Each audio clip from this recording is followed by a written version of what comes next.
Aujourd'hui, nous abordons le sujet de la préparation du substrat. Un pré-traitement correct du substrat est extrêmement important pour une bonne adhérence de la résine synthétique. En particulier dans le domaine des égouts, nous avons affaire à des impuretés et des couches de graisse qui doivent être enlevées correctement. Nous avons tenté le coup pour vous. Nous avons préparé 3 groupes d'échantillons et les avons envoyés à un laboratoire de test externe. Là, un test de traction de l'adhésif a été effectué. Ce test permet de déterminer le degré d'adhérence de la résine au substrat. Nos échantillons sont tous les mêmes au départ. Nous découpons une dalle de pierre en 10 parties égales. Chaque morceau est ensuite frotté avec de la graisse végétale pour créer une couche de séparation. Nous nettoyons les échantillons du groupe 1 uniquement avec un chiffon et nous enlevons ainsi la couche de graisse la plus grossière. Le deuxième groupe est traité avec le flex. Nous enlevons la couche de graisse et rendons la surface des échantillons rugueuse.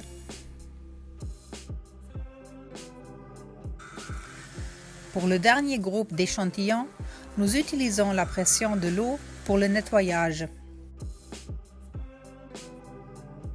Voici maintenant la résine.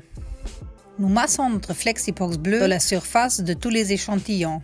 Ensuite, nous appliquons une couche plus épaisse et nous pressons un tampon dans la résine. Nous faisons la même chose pour le fond des pierres.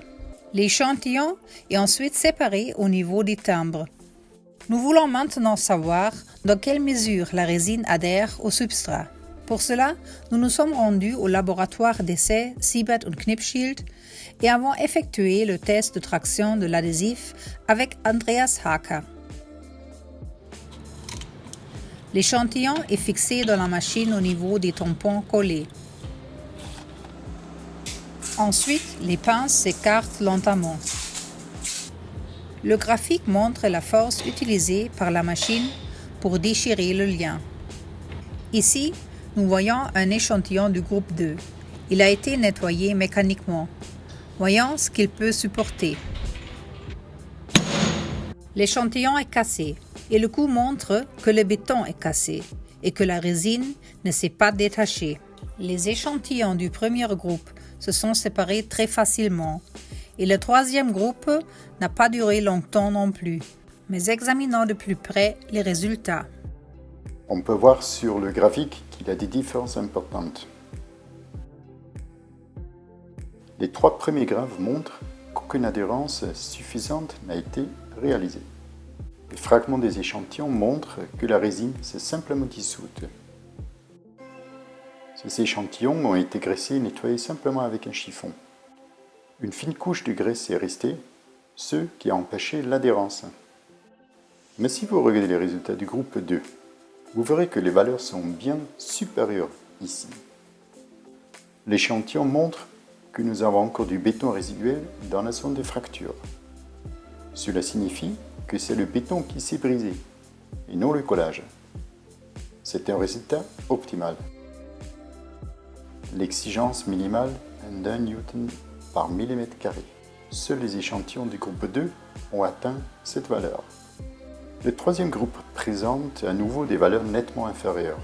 Ici, le nettoyage n'a été effectué qu'avec un nettoyeur à haute ou haute pression, de sorte que des couches de graisse de l'ordre du nanomètre peuvent subsister. Ceux-ci ne sont pas visibles à l'œil nu, mais peuvent empêcher une adhésion complète.